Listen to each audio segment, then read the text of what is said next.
views on my live streams when shit's just going horribly wrong than I do when it goes according to Okay. It says it's going. I've only been doing live streams now for 9 months on this channel. You would think I had it down by now. Oh shit! Seriously, are we live streaming at the same time as Linus again? We always are. He live streams Warren's show on Friday, and Friday is really kind of the only day I can do it. And people were always like, "Damn, what do I have to pick?" It's like, you know what? Browsers have more than one tab. It's fucking amazing. You know what? You pick us is what you do. You know, because Linus doesn't care about you like we do.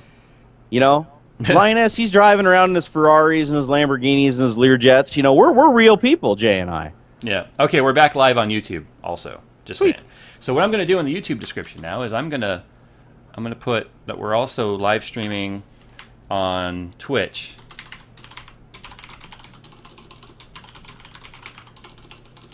Now, if anyone's been following this podcast any length of time, you guys know I normally started at 6, but I fooled you guys so that when we started all this at 5:30, by the time 6 o'clock rolled around, all the bugs were ironed out.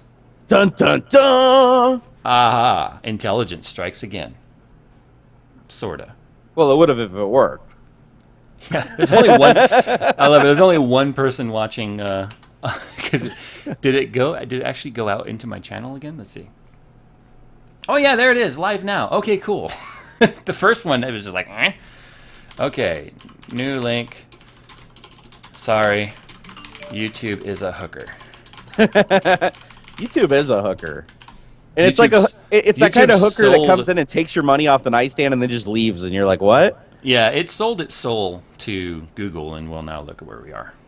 I have never, and the funny thing is, Google prides themselves on like 99.99 to the 10th, uptime, and it's like I've never seen YouTube like down more in the last month than its entire life.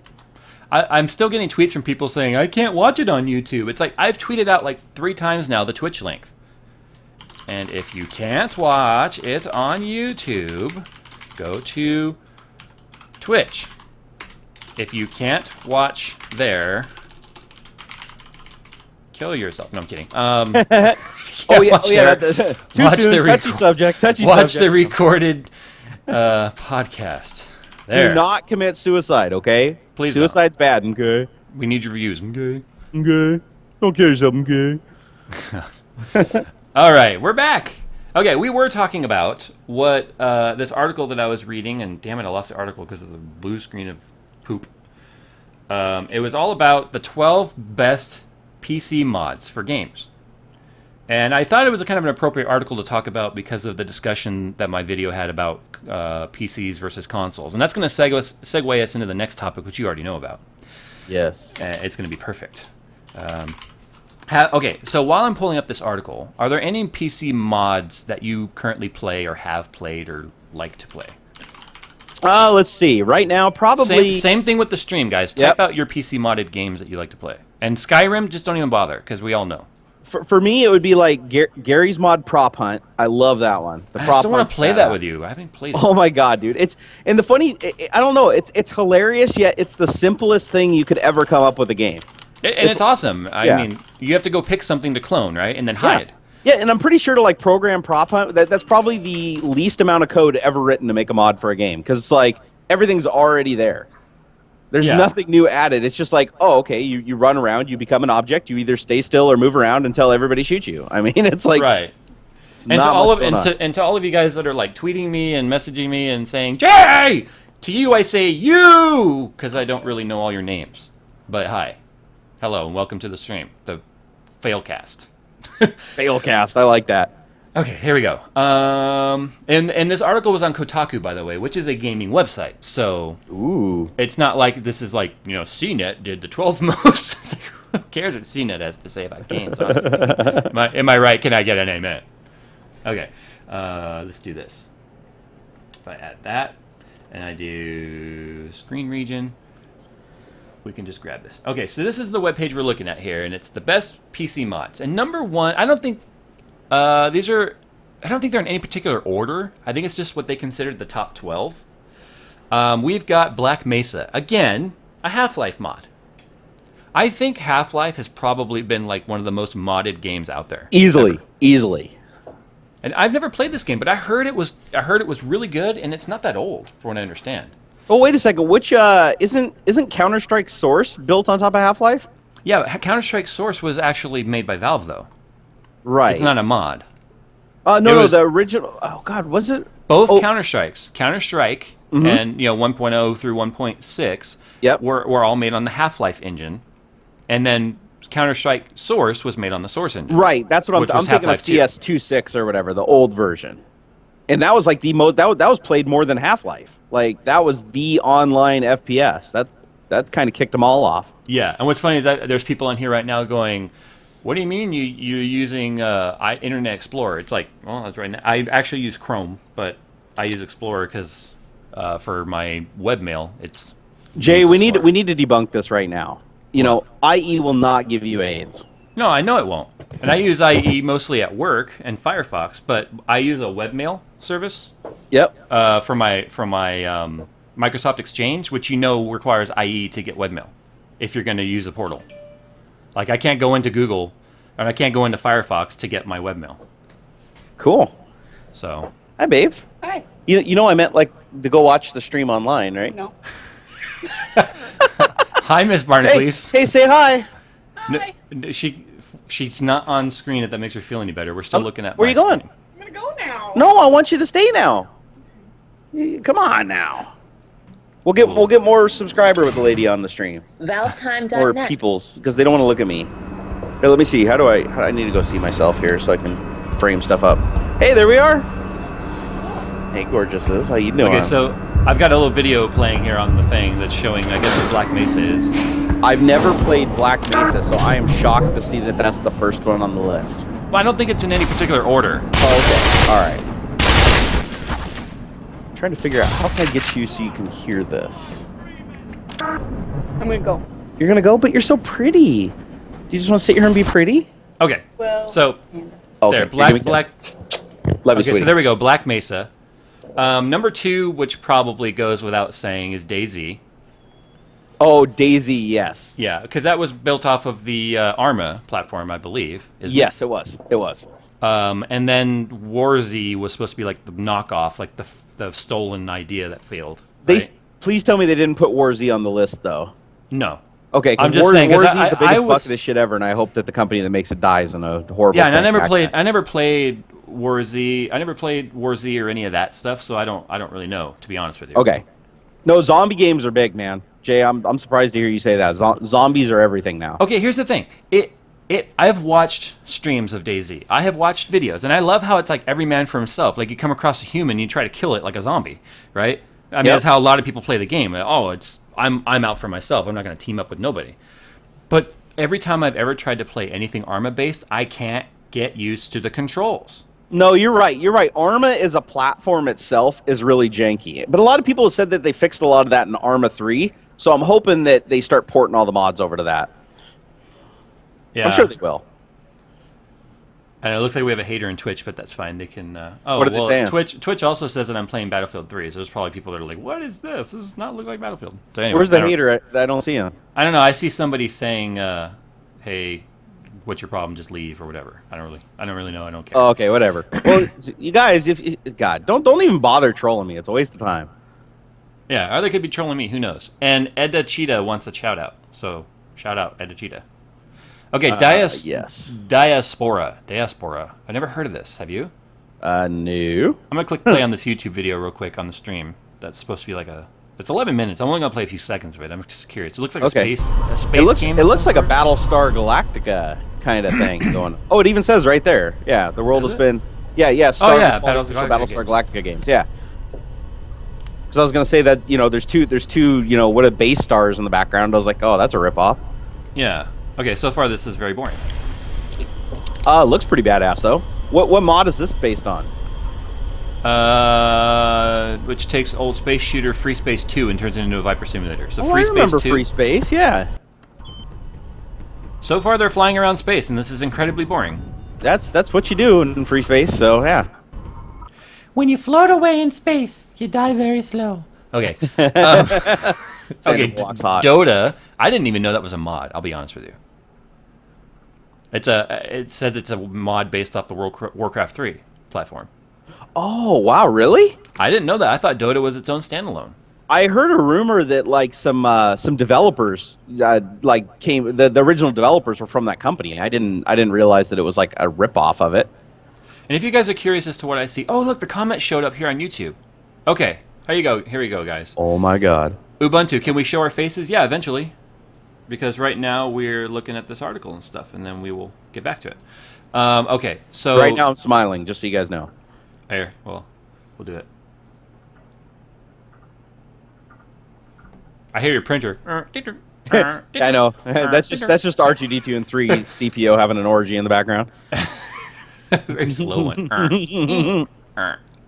Oh, by the way, guys, if you want to join later tonight, Barnacules and I are looking at doing a live stream, gaming live stream right here on this channel, and probably a dual stream, probably his channel and my channel at the same time. Might as well, right? Oh yeah, I got something. my third internet connection back too. So now I got 2 cables and 1 DSL. So now I should be able to live stream. And If only fiber optic were available in our areas. I know, seriously. And you have no excuse because you live in California. Everything should be fiber I do have an optic. excuse. I live in an unincorporated county where there is no underground conduit for them to run it. So they will Stop just, living in the ghetto, they're Jay. just like, screw it. Just stop. I'm not in the ghetto. Yes, I am, actually. Okay. I like that somebody was like, Jay, how much swag do you have? How much swag do I have? Jay is Lord Swag. Oh, my entire... I forgot to do something. Okay, real quick. I am currently testing a product. Not testing, but reviewing a product here for Tilt. I'm going to show this off on the screen right here because I'm really excited about this. I know what it is. It's actually something I'm interested in, too. It is the iPhone 5/5S energy slider case. And what I like about battery cases, or what I don't like about battery cases, is normally they're like clamshells. They're really difficult to get your phone in, and they're a pain in the ass just to put on and off. Absolutely. But what this is it's a standard. I mean, look, this is just a standard, like case thing. And someone just the view was cool. Why do you guys text stream at the same time as Linus? Because we want to, and we're our own channel. Do you think we're gonna base ourselves around Linus? Go watch Linus if you have a problem. Seriously. Okay. So this is, and I got the green because I like the Tilt green. It's just a basic, like, snap-on case. Let me take it off. And there is going to be a video on this, obviously. So, okay, so here's my iPhone 5. And right now the slider is only available for iPhone 5. So, yeah, so far. It'll probably be available for Galaxy phones, too. So you just snap it in like a regular old case. There it is, as you can see. And this is the battery here. But if you want to use the battery case, you just slide it in. And there it is. And it's on. And if you want to charge, just push the button on the back and listen. Actually, I have to hold it. There. Now we're charging. And here's all you guys' tweets and stuff right here. This is why I haven't gotten back to you yet. Does it stay in there pretty good? Okay, yes. And this is going to probably look derogatory, but look. It does not go off. And yeah, I just pretty much did like a porn star move right here on camera. So, yeah, it doesn't come out. And that's the first thing I showed my wife. I was like, okay. I was concerned with a slider case that it would slide right out, but it's in there good. I mean, it's a very tight friction fit. No, that's really cool. I actually did a review on an Energizer Energy to Go case like 2 years ago, and it had a severe problem where basically the phone would just fall out of it all the time. Like even if you're just holding it, you just turned it upside down, it would just slide out. Yeah. So I think it's cool that they solved that problem because I do like the whole thing where the battery goes dead. You can just take it off the phone and pitch it to the side. You don't have to pull your phone out and scratch the shit out of it every time.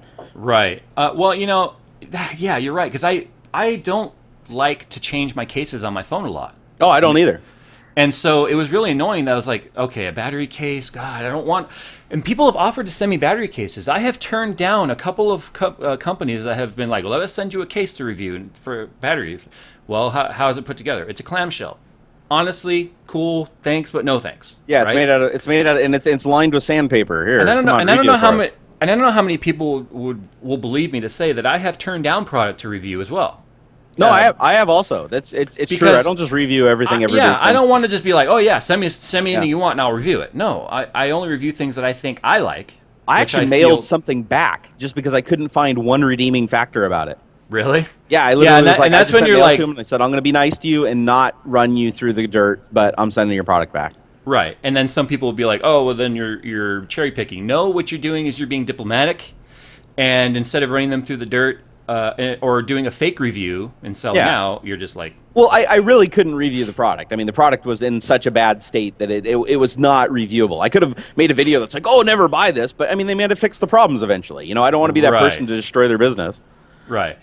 Oh, and hey, guys, we got some people over here asking some tech questions already. Yeah, I see that. And guys, here's what we're going to do. The last half of the show is going to be dedicated just to your tech questions, okay? So Barnacules and I are going to be having some discussion about some topics, and then we will take your questions.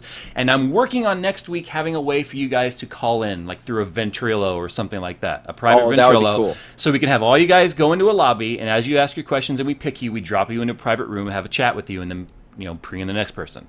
I'm working on that, okay? So... Yes, I'm working on that. But real quick, just about this case, what I'm doing that right now is I used the phone at work all day today. Didn't plug it in. And this battery charger, as you can see right here, it's got a green light on the back. Hopefully you can see that. The green light changes colors based on the status of the battery. Because normally you have like LEDs that will shine in a certain number of LEDs to tell you what your charge is. So they've just got one intelligent button on the back here. And it turns green, blue, or red. So green is like... 76% to 100. Red is 30, or blue is 35% to 75, and then red is 34% and down. So I've used this battery all day at work today, just the phone, and I'm at 27%. And I just started it right now, about 4 minutes ago. And I want to see by the end of the stream how much charge I get, because not only is this a 2500 milliamp battery, it's a 5-volt output at 250. Let me take a look at it real quick. It's a 5-volt, 1-amp output, 9.25 watt-hours of power. So what does that mean? It puts out enough power that you would normally be able to charge an iPad with on your phone. So the idea behind this is that it's rapid charging. So not just that it's a battery for your phone, it's rapid charge. And the cool part is when you turn it on, I don't know if you saw, let me turn it off right here. Okay, so now we're not charging. You guys can't really see that on the screen, but there's no lightning bolt. So if I unslide it, and this is the cool thing about Tech Talk, because you guys get to see sneak peeks of videos I have coming up here. If I slide it back in, there's no charge. If I turn it on, you hear it charging. If I slide it out, it stops charging. Slide it back in, it goes immediately back to charging. See that? That's cool. So far, this is looking like a really solid product, and I'm excited about it. Okay, so we'll just go through the list here, just finish this off real quickly. The Nameless mod. Oh, wait, sorry, Just Cause 2. That was a mod? Just Cause? Yeah, it's weird. I thought that was a standalone game. Huh. It says this is somehow more than just a mod. It's a video game experiment. You can fit over 1,000 people in the same enormous map, resulting in some of the most hilarious, explosive multiplayer this medium has ever seen. Okay, I didn't know. The Nameless mod. Never heard of it. The Nameless mod is a total conversion of Deus Ex. So it's based on Deus Ex. Okay. Okay. And then we've got Nerim, A Fate's Edge. Nerim? I've never heard of it. It is based on it's an Elder Scrolls mod. And then we have got Neo Tokyo.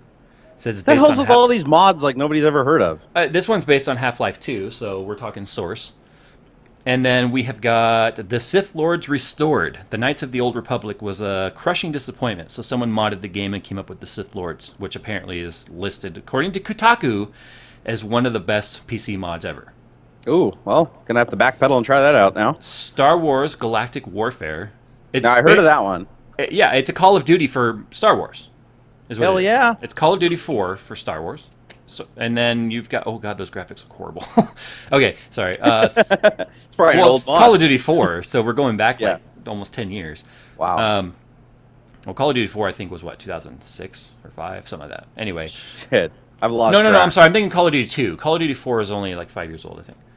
Okay, then we got Third Age Total War. It's based on Empire. It's based off of Empire. So that's it. So those are the 12 best PC modded games. How the hell did Kotaku. Desert Combat not make that list?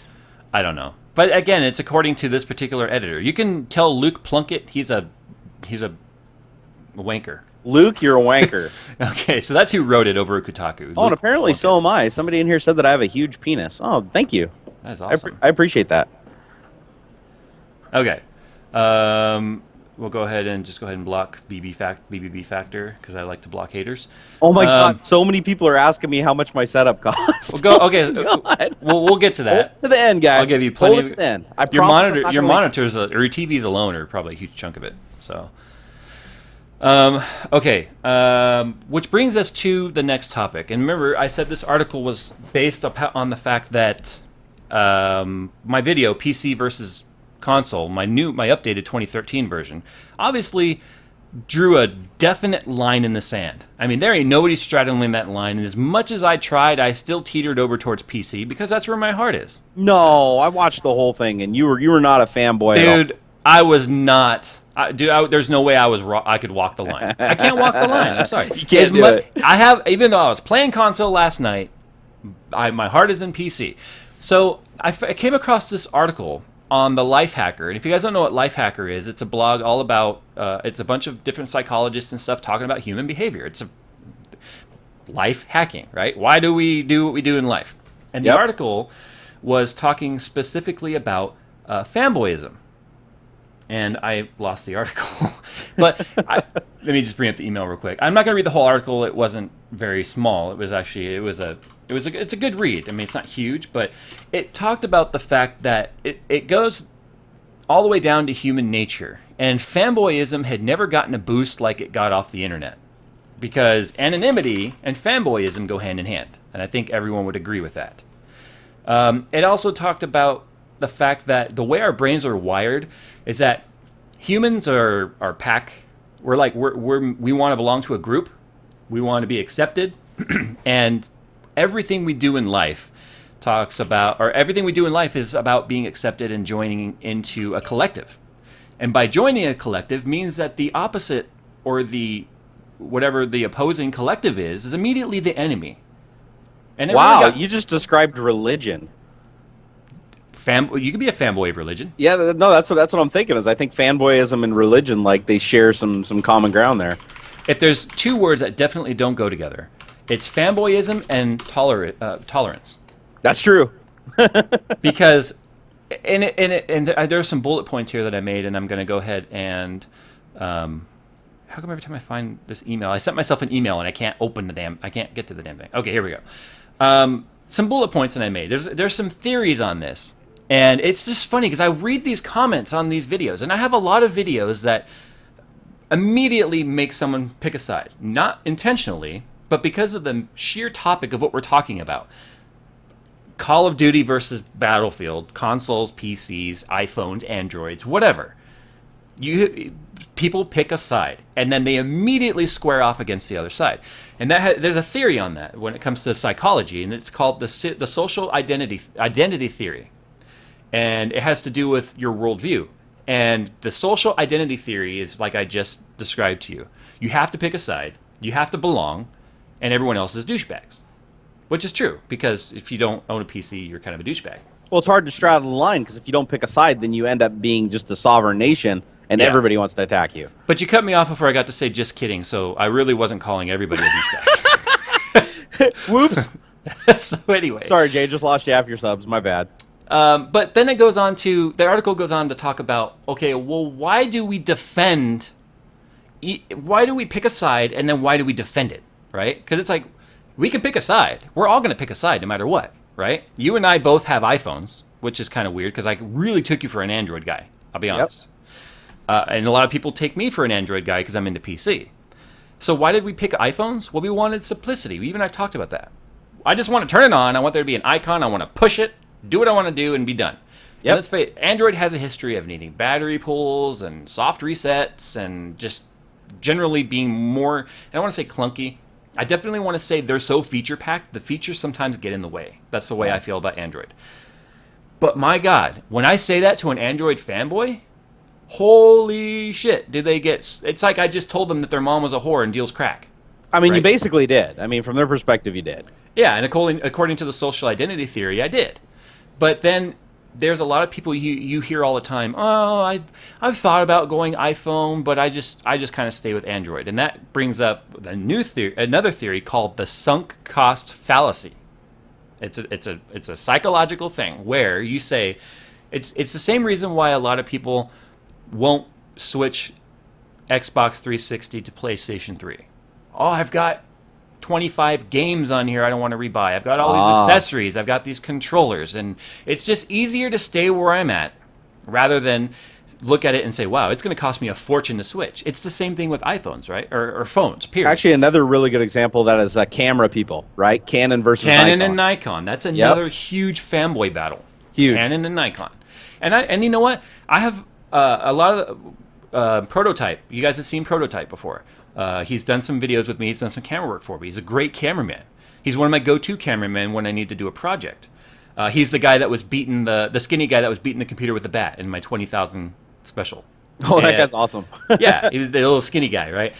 Diehard. I wouldn't say diehard. He loves Canon. He has a twin brother, a twin, not a paternal twin, but he has an identical twin who is a Nikon fanboy like you would not believe, who would cut off my hand if he could next time I pick up my Canon. That's how he feels about Canon. So it's like, okay, these guys are identical twins, yet look at how different they are on their camera views, right? Yep. And so cameras are the same way. You've got lenses and you've got accessories and stuff, and they're not interchangeable. So it becomes easier to say, I'm going to defend my choice because deep down I know even if I want to switch, there are factual excuses that you can come up with that say, I'm going to stay with where I'm at. And then because you stick and you pick that side, then, you know. And honestly, also, by that logic, I would say I actually do fit into that demo. I've stayed with something for the sole reason that I just had so much invested into it over such a wide area that there's just no getting out easily. Yeah. Well, you know, this Aaron Axel guy in the stream, he says, fuck all them phones. I have an LG cookie for life, mate. I mean, he just did it himself. He's a fanboy of cookies. He's a fanboy of not having a smartphone. So it doesn't matter what it is in life, and that's why I said earlier that we're all fanboys. I don't care how much you try and say you're going to walk the line, how much I try and make a non-biased PC video. I'm honestly not biased in the sense where I don't care what you use. I don't care what my wife uses. She uses Mac. I've used Mac. And I sold my Mac, and she loves hers to death. I don't one time say anything bad about her Mac, as much as I figured out it was a wrong move for me to make. Yep. I don't give a shit. Those people who are dangerously fanboys are the people who will look at someone that they don't even know and say, "Oh, they're using an Android." That is where fanboyism really starts. If you in this stream, especially in Twitch, because those comments and stuff work better over there. If you have ever looked at something that someone's using, oh, they're driving a Honda, I like Chevy. Oh, they're using Android, I use iPhone. Oh, they like PS4, I like Xbox. If you have ever once thought that about somebody and immediately judged them because of that, push number 1 in the chat. Honest opinion, guys, I want to see how many people have ever openly judged someone based on a first impression on a particular object that they're using that's different than yours. Look at that. Look at that. I'd put a 1 in there. Yeah, I need to also. Here. I mean, I'm just as guilty as this. Yep. So, and it's dangerous. It honestly is dangerous because you immediately then move to a dangerous personality trait of profiling and judging. So I really found this particular article interesting. I am going to link it to you guys now because I really wanted... I didn't want to put this in the link because I don't want people to read it first. Or I didn't put it in the description. There's the link to the article if you guys want to read it. It also talks about in there different ways for you to break your fanboyism. Yeah, I can't even post links in my own stream on YouTube. Okay, guys, on YouTube, I'm putting the link in the description right under the Twitch link. If you refresh the stream, I just spit it everywhere. If you refresh the stream, you'll see the article. Read it. Think about it. And honestly, try not to be a fanboy. And I'll try, but I don't think I can guarantee it. Well, the thing is, I'm less of a fan. I consider myself less of a fanboy than most people I know because I own everything in just about every single little category. Yep. But I still do have some favoritism, and depending on who I'm talking to and how drunk I am, I can become a fanboy really quick. Yeah, but would you agree then that you're a fanboy of technology? Oh yeah, definitely. Right? I mean, there are those people out there that choose to abstain from technology altogether. I was driving to work the other day, and the radio, because when Apple holds an event, it's like news, right? Yeah.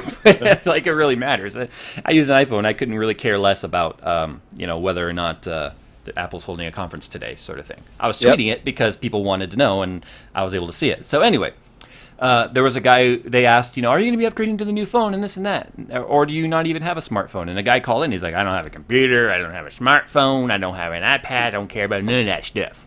right? He's all, I fancy the guy that does. And I don't know how he was so Southern. We're in Southern California. It's not really the same Southern. But anyway, he's like, I fancy the guy that does, but I don't want none of that mumbo jumbo, right? Yep. I could not live his life. I have a friend, a real life friend who, isn't that sad when in our day and age? I have a real life friend, not a fake one. Yeah, IRL, buddy. IRL. Yeah, I met a girl. Anyway, he made a Facebook post a few weeks back. Okay, guys, hope you guys have my home number because tomorrow I'm shutting off my phone and I'm moving away from this blah, blah, about 3 days ago. This was 2 weeks ago. About 3 days ago, I'm back. Yep. He's like, I made it a whole 2 weeks, couldn't do it. Yeah. And I told him I didn't even say bye to you because I knew you'd be back. Well, there's another category of person entirely here, and that is the person that they just kind of become a fanboy just to troll other people. Like they don't even believe what they're saying. Those are fake fanboys. Those are yeah. Like a good example was I was watching a TV show the other night, and it was this guy who lives off the grid, out in the woods, hasn't talked to another human being in like years, yet he's standing there with a camera crew and a boom mic over his head. I know, right? That's attention whoring, is what that is. You know what another great show is that my wife watches? What's that? Amish Mafia. I've been wanting to watch that, but Felicia's kind of been like, eh. It's one of those scripted realities where it's like, okay, wait a minute. Yeah. Okay. So anyway, Amish Mafia, and it's all about like Ezekiel, and he runs things around here. You don't cross Ezekiel. Yeah, he has a camera crew with him, and he's got like a cell phone. Yeah, I saw the commercial where they blew up a horse-drawn carriage or something, like it was a car and it was the mafia. I was laughing so hard. Yeah, boom. So, I mean, how do you trigger a bomb in a carriage? But anyway, it's not going to be by the key. Using straw because you can't have anything with batteries in it. Okay, so since we're talking about iPhones and all that stuff, you guys may not actually realize this, but I picked up a new sponsor, and it is Apple. And Apple asked me to, in order for them to send me cash to run this stream, to go ahead and play their new iPhone 5C and 5S ads. So at the risk of being a sellout, we'll go ahead and do that, and we'll talk to you after the ad. Have fun, guys. If it will load. Come on, Jay. You're making us look like tools here. Come on, Jay. iPhone 5S is our most refined iPhone to date. It is meticulously crafted, engineered, and designed with technology inside that's never been seen before. Unless you've watched any sci-fi film in the past 50 years. Introducing Touch ID. The technology inside Touch ID is some of the most advanced hardware and software ever put into a device. The button is sort of like a barcode scanner, but instead of scanning a barcode, you scan your thumb. And instead of hearing a beep after you scan a barcode, there's no beep after you scan your thumb. Plus, instead of being a barcode scanner, it's a button. The security features inside of the iPhone 5S's Touch ID are remarkable and add a whole new level of protection. Now you no longer have to worry about having your phone stolen, because if someone did steal it, they'd also have to cut off your finger to gain access to it. And a completely desperate person would never do anything like that. Right? All fingerprint information is encrypted and stored inside the all-new A7 chip. Here it is locked away from everything else in the world, especially the NSA. The NSA has no way of obtaining your fingerprint information, ever. NSA never stored anywhere. With Touch ID, you no longer have to worry about your wife or girlfriend figuring out your passcode and then going through your phone. Because in order to gain access, she would have to drug you in your sleep and then take your thumb, and she would never do something like that. She would never do. The camera in the all-new iPhone 5S is the same, but also totally new at the same time. We started with a 0.2 f-stop wider aperture that, combined with the state-of-the-art 8-megapixel backside illuminated CMOS sensor that is 15% larger than before, means each 1.5 micron pixel can convert 33% more light into... Guys, I can't keep track of this shit, and this is my department. We should just put a better camera in the phone. This camera's 3 years old. With the all-new iPhone 5S, we're introducing an elegant new color called champagne. So bitches titties, consider yourself warned. We believe technology is at its best when it simply disappears. And maybe we should make this technology disappear, because if people start losing thumbs left and right, we are going to have a huge lawsuit on our hands. And then all that stuff about the NSA recently, forget about it. Plus, my girlfriend, she's definitely going to roofie me the next time we're at a bar and go through my phone, probably screw up my Candy Crush score. You know how long it took me to get there? Check out the banned iPhone 5C promo below, as well as some other videos. Subscribe, follow on Twitter, Facebook, Instagram, and Vine. And please like, favorite, and share this video to be entered in for a chance to win an autographed rotary phone. They're coming back, I'm telling you. Anyway, thanks again for watching. When you think about your iPhone, it's probably the object that you use most in your life. Aside from your shoes. And with this unique relationship that people have with their iPhone, we take updating it very seriously. And that's why we only really do so once every 2 years. And the result is iPhone 5, the 6th iPhone. 6th iPhone. The iPhone 5 is the thickest and heaviest iPhone we've ever made. Just f***ing with you. Of course we made it thinner and lighter. 18% thinner, 20% lighter, blah blah blah. Are people still impressed by this? What is impressive is the lightning fast LTE downloads you'll notice over your cellular network. Speeds that are even greater than Wi-Fi. That is until every asshole on the planet starts to clog up your network.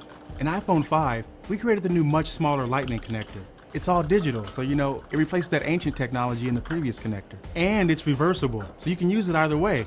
Try doing that with the old one. We think this more than makes up for the fact that you have to buy 15 adapters for all your old products. In iPhone 5, we updated the camera lens cover. We're also introducing the new A6 chip that's twice as slow as the last. Got you again. Boom! You should have seen your face. The panorama feature on iPhone 5 is completely revolutionary and unlike any free app you could have downloaded 3 years ago. The seamless integration between hardware and software makes everything you do on iPhone 5 feel more fluid, responsive, and fast. And with this amazing display, you just feel like you can do more. You feel like you can do anything. Anything you put your mind to, you can do. Because of this 4-inch display. Anything. I can do it. Name something. I'm gonna do it right now. In iPhone 5, we sent Google Maps and invented something called Flyover. Plus, we have turn-by-turn navigation spoken by Siri. Hit it, bitch.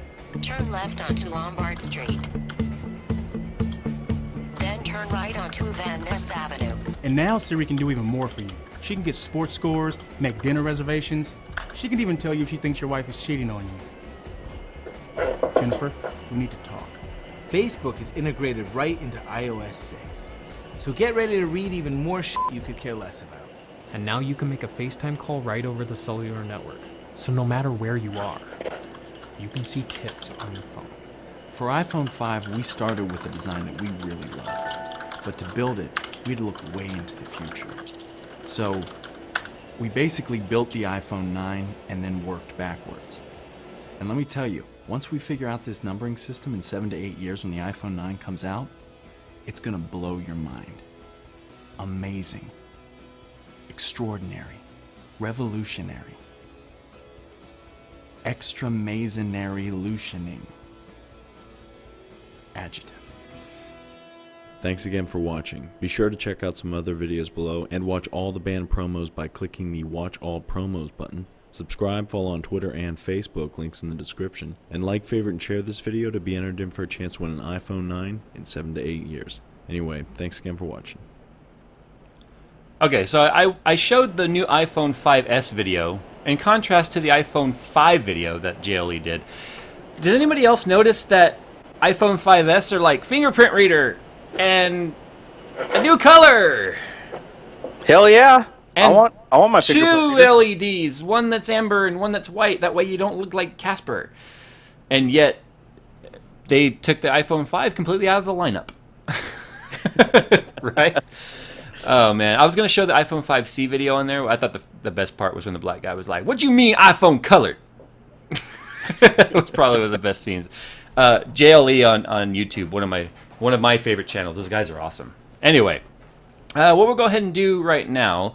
And by the way, that's really all there is to say about the new iPhone. There's a lot of people still messaging me like, "Should I get the new iPhone 5S?" And this? Probably not.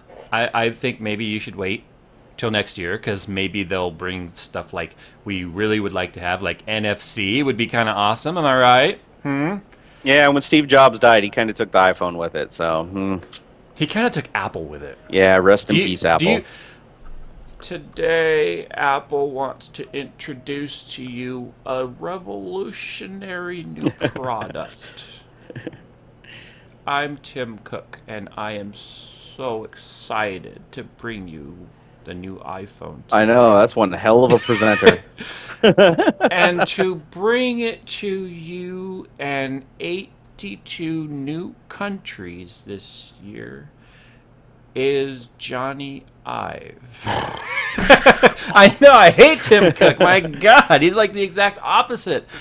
I like how people over here, they're all like, Steve Jobs did nothing for Apple. What are you talking about? Steve Jobs was Apple. Like Steve Jobs, whether you love or hate Steve Jobs, to say that he was anything other than probably the world's greatest marketer makes you a hater.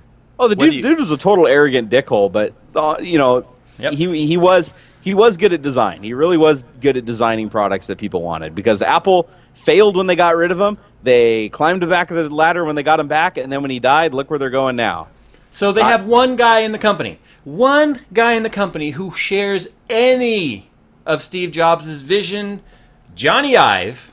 And what do? They put Tim Cook, the vice president of operations, who took all of the jobs out of the country, is now doing all the Shenzhen stuff, and is now just guess. Did you read the article a couple months ago about Tim Cook is taking fire from the board about not being as much of a visionary as they'd like?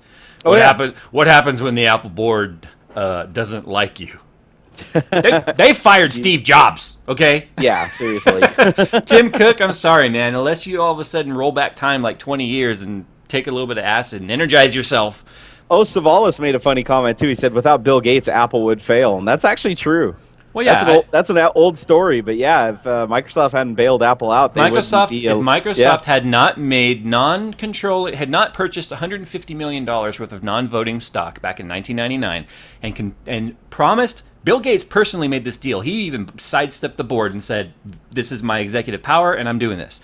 $150 million of non-voting stock in Apple, and agreed to continue to make Office for Mac for 5 more years until 2004.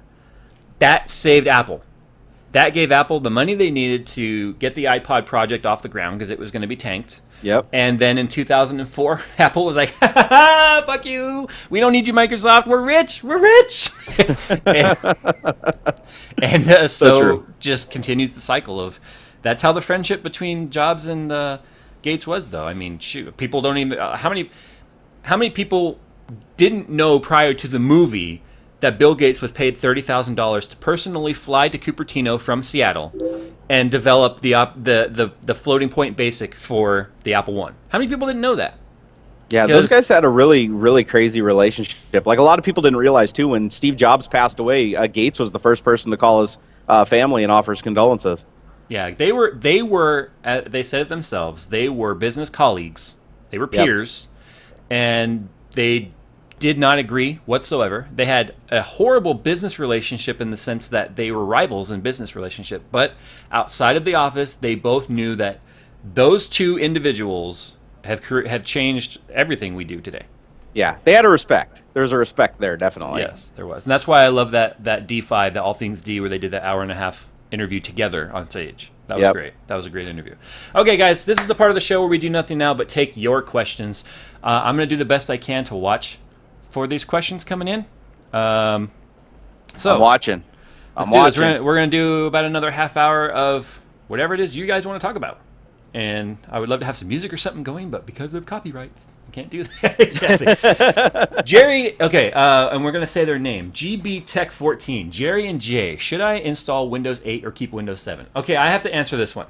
Go ahead, Jay, but I'm gonna smack you at the end. Somebody I know who's very wise and in the know once told me you should probably wait for 8.1 to drop. Yes. And when 8.1 drops, I'm going to install Windows 8. Yes. The truth is, Windows 8 is infinitely better in a lot of ways than Windows 7, but it's also got some changes that make you want to probably kill yourself until you get the ropes. But it's better than Windows ME was. It is. It's better than Windows Millennium and Vista.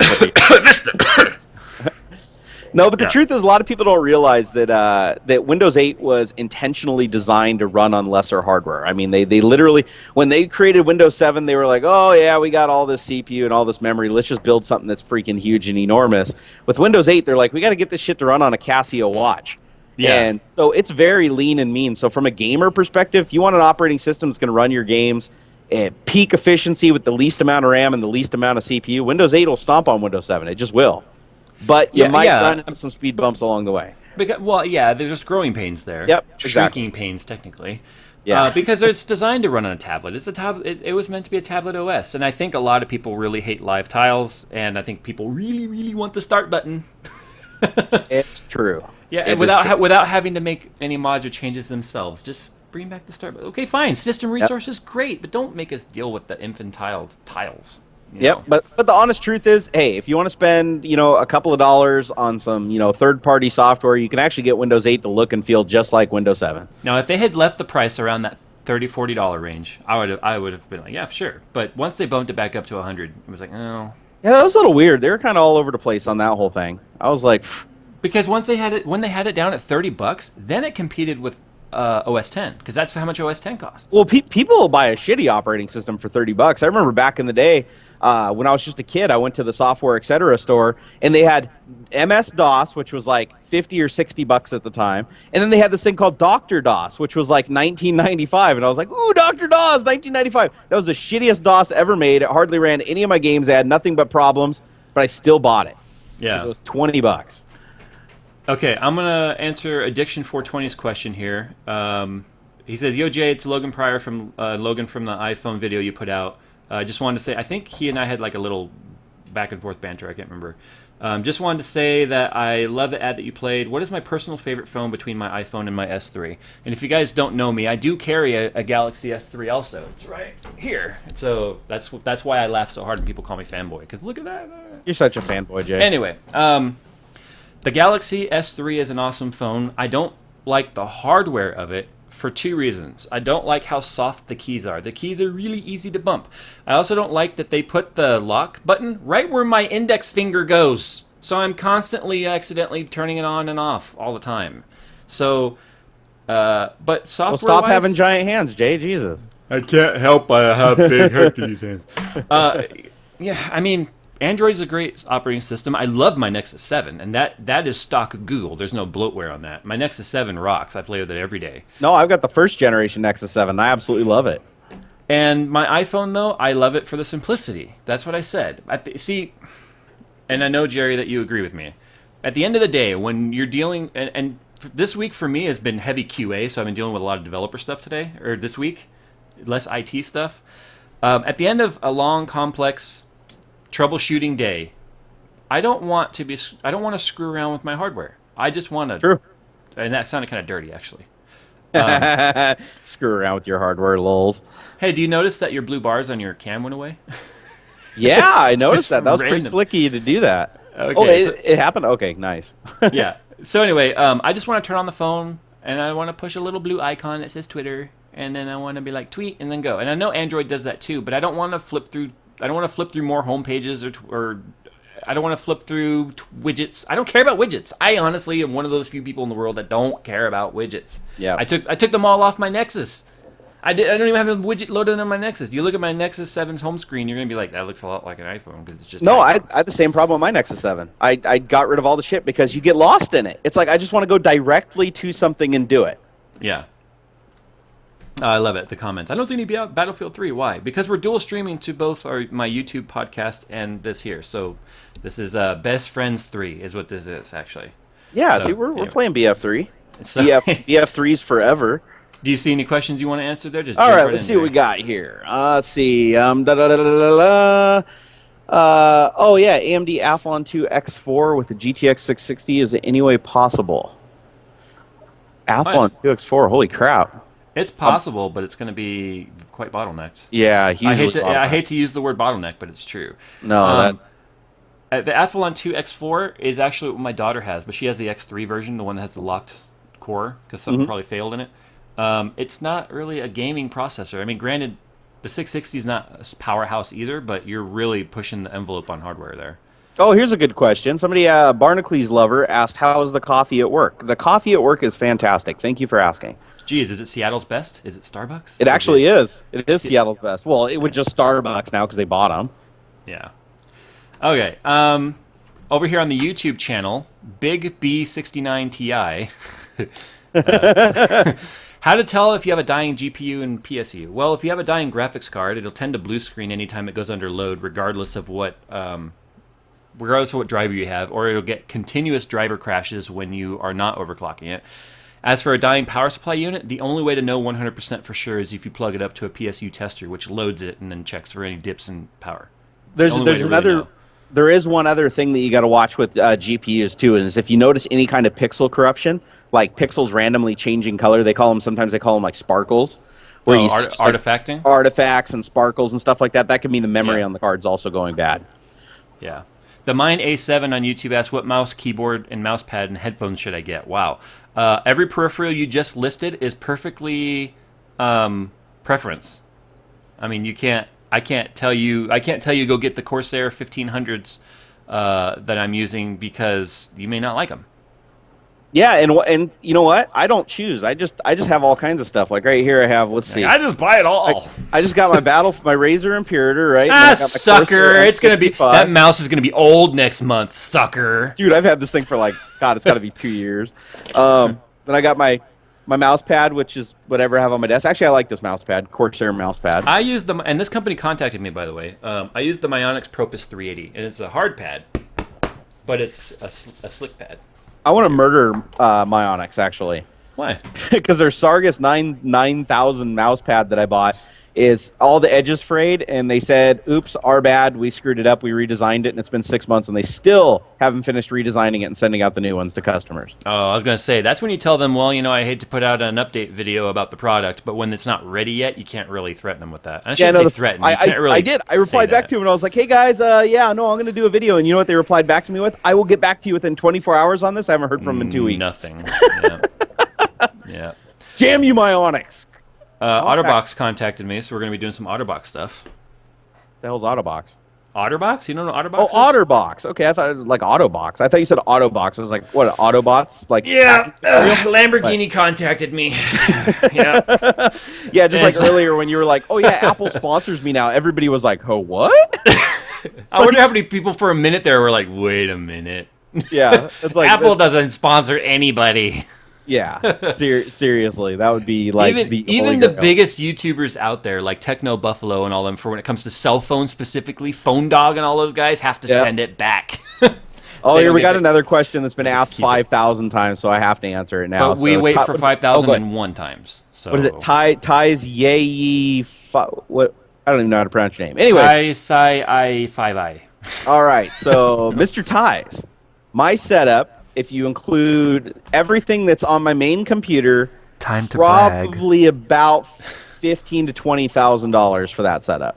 If you include everything in the room, it's probably closer to $30,000 or $40,000. Well, didn't you go with 6,000 series TVs? Yes, the TVs alone were about, when I first bought them, they were about $3,600 just for the TVs, and the computer was about $10,000 to build. Yeah, isn't it kind of sad when you think about what that computer's worth today? Yep, I could probably build that exact same computer now for about $3,000. Yeah, let's say less than 5 with the water going. Yeah, it's kind of sad, but that's that's how the cookie crumbles. Yeah, but I mean, guys, when you look at the gaming setup though, I mean, yeah, when you said how much did you say, 15,000, some of that? It was $10,000 for the computer and about $3,000 for the screens, so $13,000 for the whole. Wait, all screens together was only $3,600? Yeah, I bought the screens at Costco actually during a sale, and they had them mislabeled, so I got like $200 off each screen. But they were like normally like $1,400 screens. And by the way, if anyone's wondering where the battery's at, it's at 67% right now, and the phone charger's in the blue, so that means we're still between 35 and 75% battery. So I guess we'll see how this does. Very nice. Okay, question time. More questions. I'm just going to randomly... I'm not even going to read the question first, so let's see if I get trolled. Okay. Cinetex says, have you guys messed around with RAM disk yet? It may be an Asus only feature. No, RAM disk is not an Asus only feature. It's just allocating system RAM, your RAM DIMMs, to turning a portion of them into a hard drive. Yep. RAM disks have been around since early DOS. Long time. And I personally I've played with it and been like, oh wow, this is super fast, and then benchmarked it with the benchmark for I can't remember what it's called. I have it right here on my desktop. Now it's bothering me. What is it called? Crystal Disk, which is a benchmark for RAM, and also for hard drives, and it's incredibly fast. I mean, it's like off the chart. But the problem is when you reboot your machine, you lose the partition on the RAM. Yeah, that's the difference between SSD, like the solid state disk. They use something called non-volatile memory, and your fast memory is volatile, which means if power's not going through it, you lose everything instantly. Exactly. Now they do have PCI Express SSD cards that use very similar RAM to volatile memory. Yes, but it's always getting power. Yeah, it technically is volatile memory. It's just battery backup. Yeah, it's battery backup. It's using it's using onboard batteries on the card. But so when you shut off the computer, it doesn't lose power. Yeah, you know where they use a lot of those too is in large enterprises where they're doing cloud and caching. Right, and we're talking huge amounts of gigabit speed transfer rates. Yeah, it's insane. But if the batteries die, it's part of your regular maintenance on those systems that IT guys would have to take care of. Is if the battery dies on those cards, those PCI Express cards, you lose the entire data. Yeah, it's not worth it, and it's incredibly expensive. I mean, if you compare the cost, it's like $3,000 for a terabyte. Yep. Yeah, easily. It's ridiculous. Let's see what other questions we got over here. Josh Tunney on YouTube says you're a schmexy biznatch. I like it. Are we both or just Jay? Oh, he said Jerry. Oh, he did. Oh, yes. Jay, will you Action 420? Jay, will you be getting the new iPhone? No, I have an iPhone 5. It is absolutely ridiculous to consider getting an iPhone 5S, and I already have an iPhone 5, so why buy a plastic one? If you have an older phone, I still think anyone on a 4S or newer should get it because of just the LTE. If you're on a 4 or a 3GS, by God, please buy something new, even if it's Android. Yeah. But everybody should have LTE at least, in my opinion, because it's so night and day if you're in an LTE area. Yeah, just be careful if you got data caps because you can get in trouble pretty quick. True. I mean, I'm on a 10 gigabyte per month. I remember reading something on the internet about when LTE network first went live. People were watching Netflix and they watched Netflix before, but now because they had LTE, Netflix was upping it to 1080p max res. Yep. And they were chewing through their entire monthly bandwidth in 7 minutes. It was ridiculous. Wow, yeah. I do have a friend that has a Galaxy S3 and he's shopping for an S4, but he buys them through private party. He will not use the subsidized pricing because he's grandfathered in, even on LTE. Yeah, no, that's a really good idea. Yeah, I know he's a lot grandfathered in unlimited LTE data. If he buys a new phone through them and he upgrades the phone through them, they force him onto the tiered plan.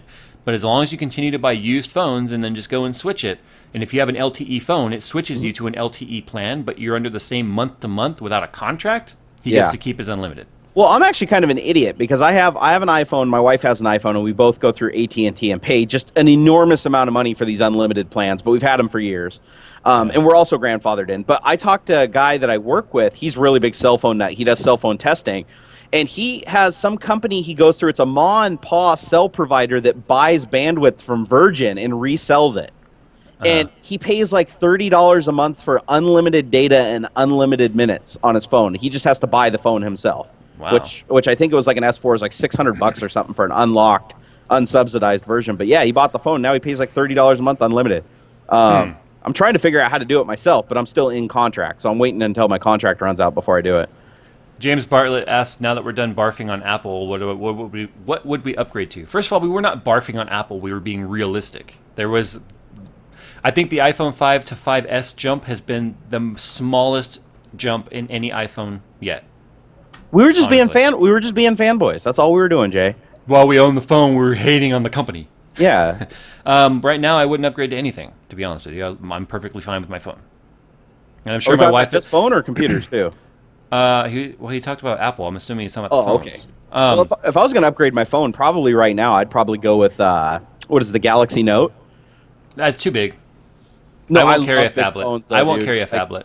I grew this enormous thigh and so I could get jeans with giant pockets that I could put, like, giant phones in. Yeah. My favorite phone of all time was the Hitachi HT1000. You can go look that up. It basically had like a full-size QWERTY keyboard on it. Oh my God. I loved that phone. But it was so big that, it looked like a field radio. It was crazy. Yeah. I don't know. I have a friend that has a Note, and I saw someone holding it earlier, and every time I see it, I'm like, it's just too big. Not, I mean, well, Jay, nobody cares what you think. Yeah, nobody cares what I think. Somebody asked up there a little while ago, I saw a question, it was about Titans. Like, because I always have the latest and greatest, am I going to get Titans? And the answer to that question is no, because Titans are stupid expensive for the gain that I would get against my two 680s that I already have. I mean, I have two 680 for the Win Editions driving 4 monitors right now, and I don't have any problems. Like, I play all games. I'm not going to say I play everything completely maxed out to the max, but you know, everything I run, you know, is 60 plus frames per second on a very, very comfortable graphics setting across 3 screens. So I'm not going to upgrade unless EVGA responds to my damn email and sponsors me and sends me a couple Titans. Then in that case, hell yeah, I will run me some Titans. I challenge you to a race to sponsored graphics cards because I'm in talks with a company too. Let's do it. Let's do it. Because right now, I mean, I haven't branched out beyond EVGA, but so far, I'm guessing their silence is golden. Unfortunately, I'm sure they laughed about it. They did. I'm sure they did. I was like, hey, I've got... Unfortunately for you, I have an inside track, but it doesn't mean anything. That's one of the reasons why I haven't upgraded my card, because I would like to do reviewed product. I mean, let's face it, there's one of the perks to doing a tech channel is you can review stuff sometimes on someone else's dime. Yep. I don't believe a 780 from a 680 jump is worth the coin it would take when I minus the price I could sell my 680 for. It still cost me $300. I don't put a second one in here because I have a 750 watt AX power supply, so it's not enough power. Yeah. If I have to buy another power supply, then it negates the cost difference of not going to a 780. That's my dilemma. Yeah, honestly, if I was going to do an upgrade right now, like if I was going to do a graphics upgrade, I wouldn't jump up to Titans. I'd probably grab another 680 and just go 3-way SLI, if nothing else, just because it looks cool. Yeah, you've got more than enough cooling for it, too, in that case. Yeah. And 3-way also basically dedicates one graphics card almost to each panel, even though that's not how SLI works. I've seen people say, well, you have 3 panels, you need 3 cards. It doesn't work like that. One card is still rendering the entire image. It's just alternating which card renders the image, giving each card twice the amount of time to render it. Actually, that's Eyefinity. Nvidia doesn't do that. I thought that Nvidia Surround was the same way.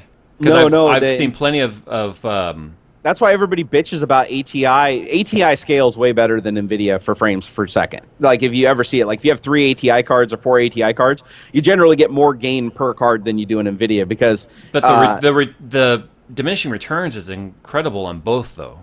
It is, but on NVIDIA, they say the 4th card, you can see as little as a 5% gain. Yeah. But it depends on how the game implements it, too, because the cool thing about NVIDIA is they allow the game itself to implement it in such a way that they get a massive gain from it, but not everybody does that. Right. That's what I hate about people not having standards. When you have all these different companies having different things like DirectX and OpenGL and this, and you have NVIDIA with CUDA and all this stuff, you know, you have to program specifically for that to see the benefit. And a lot of companies just don't have the money and manpower to be able to produce something across all that different hardware. Right. Yeah, that's the unfortunate thing. Mercenary of Oz on YouTube says, how is the AMD Radeon 6670 in its current generation of gaming? Not good. Not good. The 6670 is already not really a gaming card, first of all. I mean, AMD, I guess, classifies it as their HD, their Radeon. But it's way below the threshold on where every new game is saying recommended use hardware should be. Yeah, AMD's actually been really confusing on that point. I remember back in the day, like the graphics cards, it was usually just, oh, go grab a bigger number and you're good to go. I mean, that was like, it was literally that simple. It doesn't really seem like it's that way anymore because I have a computer downstairs that's like, I think it's an HD, it's an older one. It's like HD 5 series, and it is so slow. I mean, you couldn't play like Miss Pac-Man full screen on that card. Yeah. Well, I mean, it was a cheap card. So the only thing nice about the 6670 is you could crossfire it with one of their APUs. So both internal APU, the GPU inside the processor would work in conjunction with the 6670, and it would offload. You know what? I'm gonna go out on a limb and say AMD actually made a really wise move doing that. That's why AMD honestly leads APUs. I never recommend i3s or any of that for APU because usually the APUs you have to disable the GPU functionality completely to move to an external card. The fact that you can actually daisy chain it with something like that, I mean, that's epic. That's a huge win. The problem is it can only do it with the low-end cards, though. You couldn't take like a 7950 and crossfire it with an A10 50, that 100K. sucks. I mean, they'd still be able to do it and get some kind of a There's game. software out there you can do it with. In fact, I have that software on my computer. Yeah. It's, God, I can't remember the name of it. Where is it? Well, it doesn't really matter. Yeah, one of the things I like about Nvidia too is, did you see how they do how they allow you to dedicate a lesser GPU now to PhysX?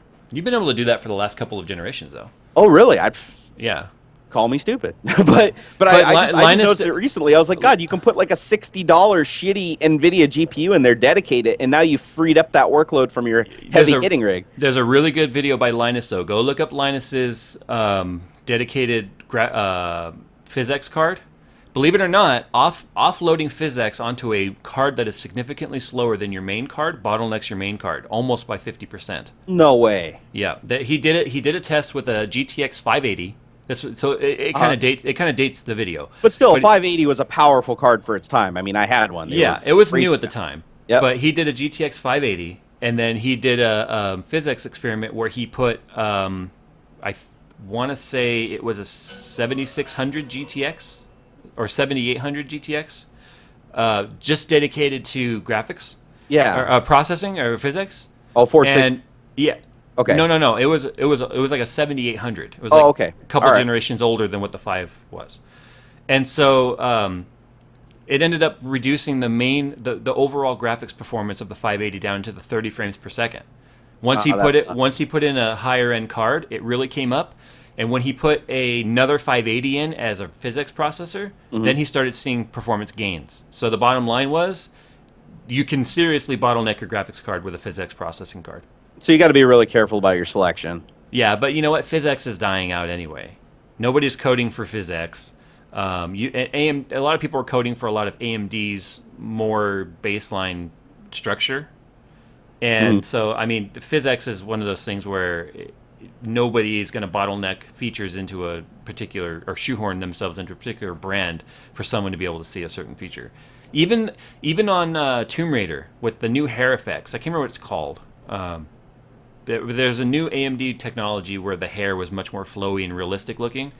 Even on my Nvidia, it plays it. So it shows that it's tailored to AMD, but it can play on both. AMD can't like really do PhysX at all. Yeah, no, and that's the thing is, I mean, as a software developer myself, I do some cross-platform development and even cross-architecture deployment. It's called Tress Effects. Assassinos go no guy. Like, do you remember SSE? Do you remember the processor extensions when they first started coming out? For what? It like SSE and MMX and all those the CPU instruction extensions on AMD and Intel processors, like back in the day. This is like pretty old. Now your processor has like 12 different extension sets on it. Okay. But basically you have an instruction set on your processor, and that's what instructions are, what allow your processor to carry out work.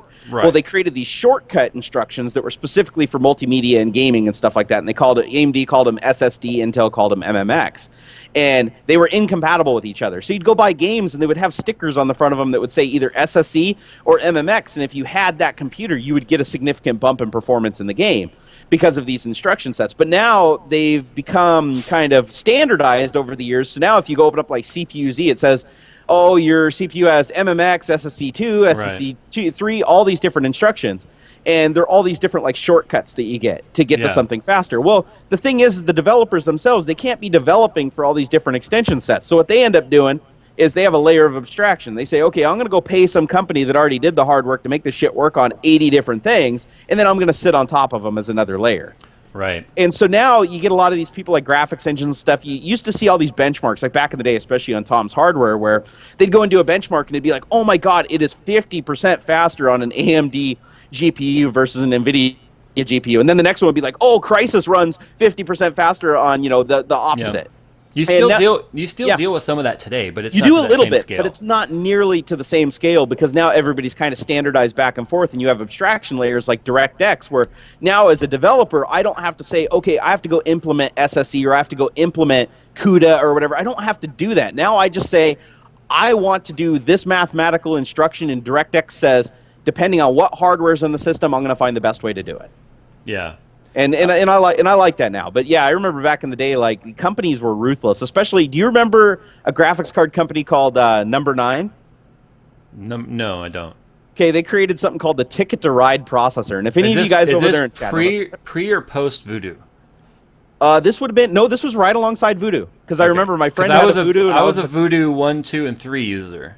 Yeah, because I remember my friend had a Voodoo Rush card, and I had this Ticket to Ride bullshit card from number 9. And the thing is it literally there was 2 games that supported this Ticket to Ride processor, and that's literally what they called it on the GPU.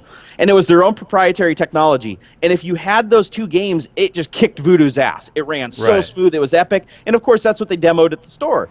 So I buy the card, and literally everything else on it ran like absolute garbage. Yeah. Because Voodoo just won the market. Voodoo became a standard. Like, everybody programmed for Voodoo. Yeah. And I remember that. That was crazy. So, let's see. Trickshot was asking what my particular opinion was on the 7970 versus the 770. Okay. The 770 is still a 680 with faster RAM. That's and a little bit different power distribution amongst the card with 8-pin and 6-pin connector.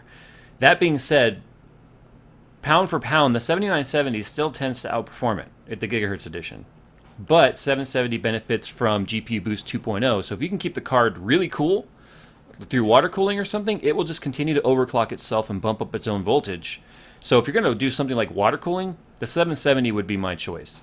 It's funny too, very few people have ever beaten my 680 in a benchmark. And those that have beaten it, I've gone in, tweaked my BIOS or tweaked my 680 profile a bit, and I do run a custom BIOS on my 680, guys, neener. And I've just blown away every 770 I've come across. But that just goes to show too why I'm not in such a hurry to upgrade. Yeah. I had someone in my video, my bottlenecking video. Yep. A couple of people actually make comments about how you need to upgrade that 680. That card's old now.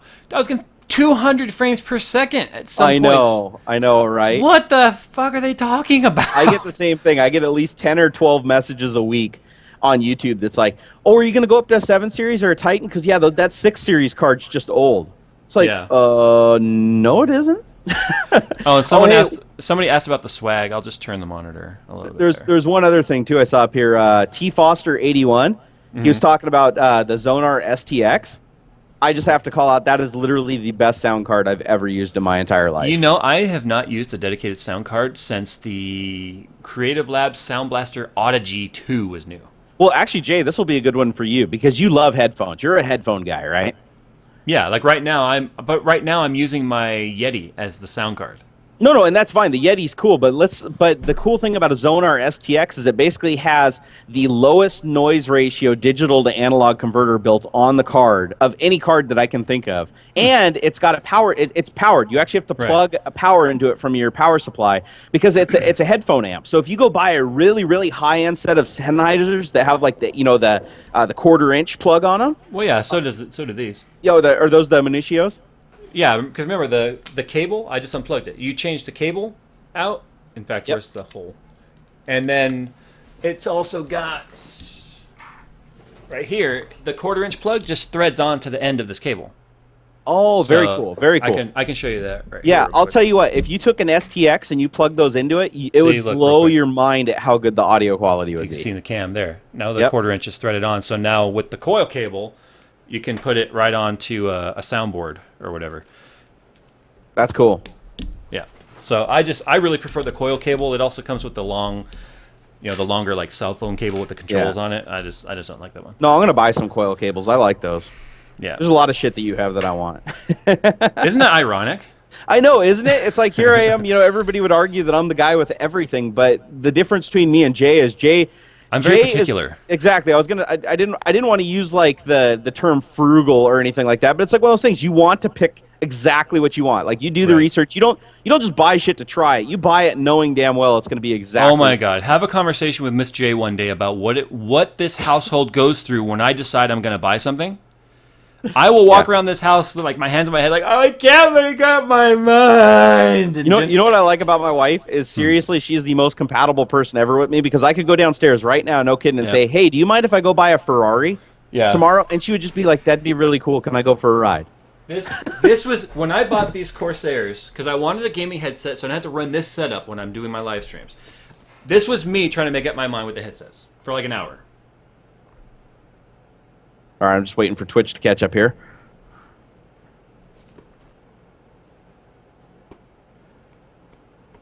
Lots of boxes.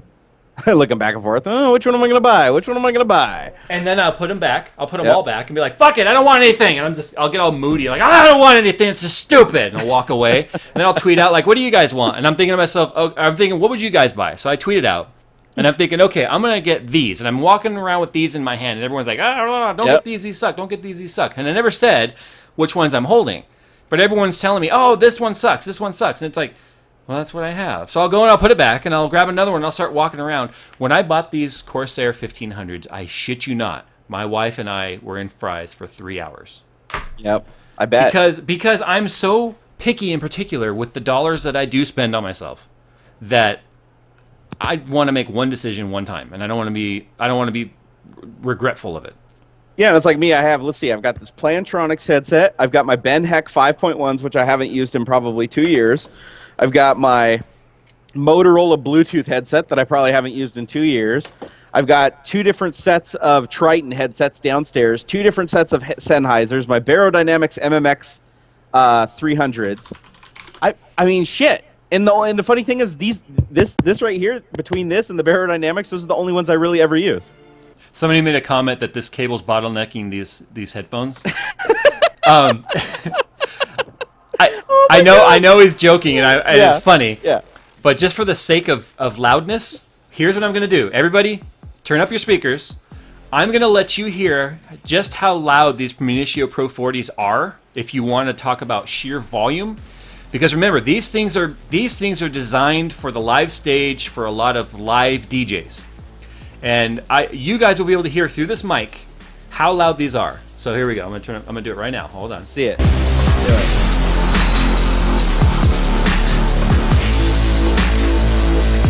I don't know if you guys can see that or even hear that. You hear how far away this is from the mic? Look at this. It's louder than you. Yeah. Now I'm going to dare put these on my head. Just there we go. Oh my god! That was good. Okay, hold on. Wait till my hearing comes back. Yep. Turn that off. Okay, I'm back! How much are those? 300. I'm buying them.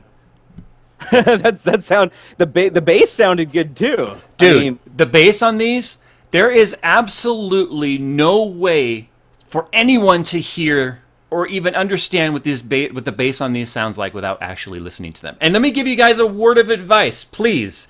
And I don't know why they did this.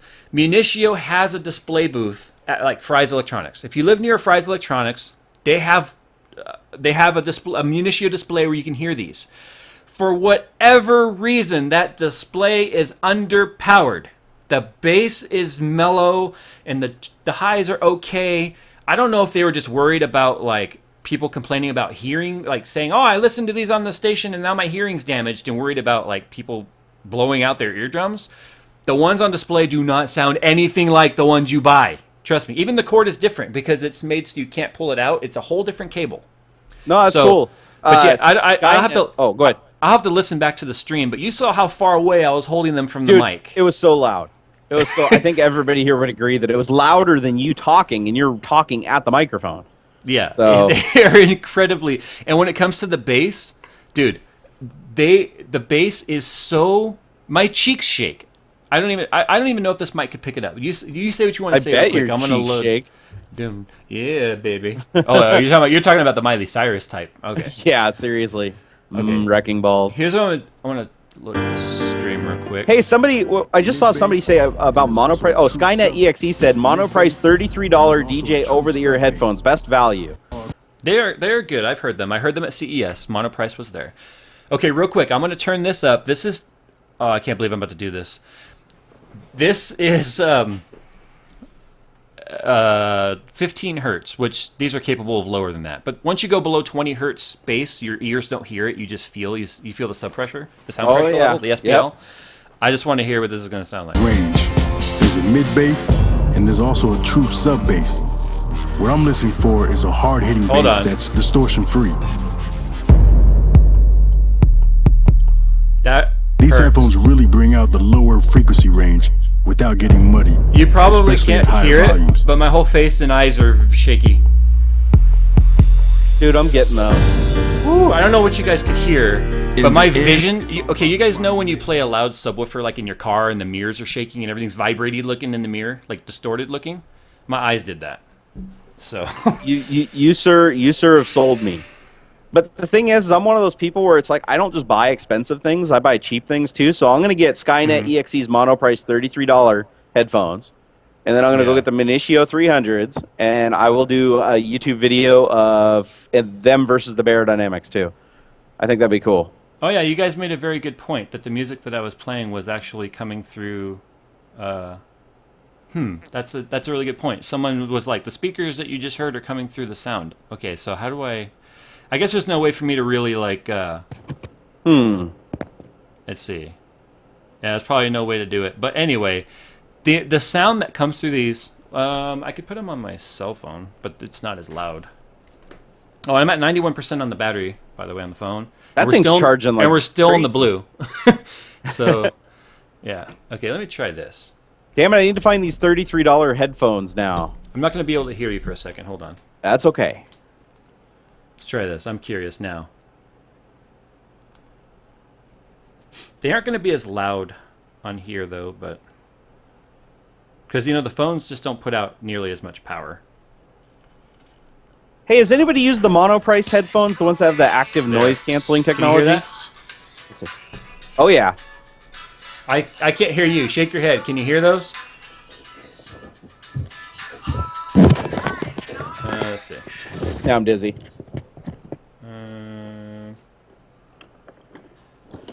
No, Jay, but can you hear this? Okay. The phone doesn't get nearly as loud, though. Like, the power these phones put out. These headphones, they want to be powered. You know what I mean? Yeah, definitely.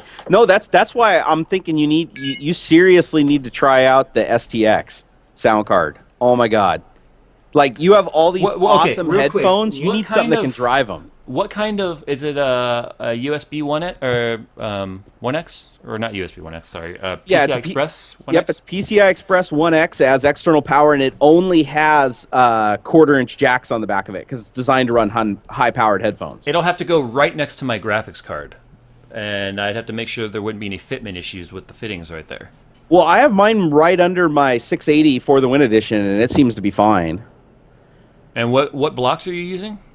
On your graphics cards? Well, no, I've just got that. I'm not running water blocks on my under air Yeah, cooled. see, mine's water cooled, and the fittings could get in the way.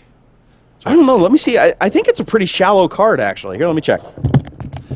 Okay, guys, we're going to go ahead and do lightning round here. We've gone longer than I wanted to on this stream, and Miss Jay's 2 cents are going to be like, See, I told you you were going to stream longer than you said you were. You're only going to stream an hour. No, never mind. That shit sticks way out.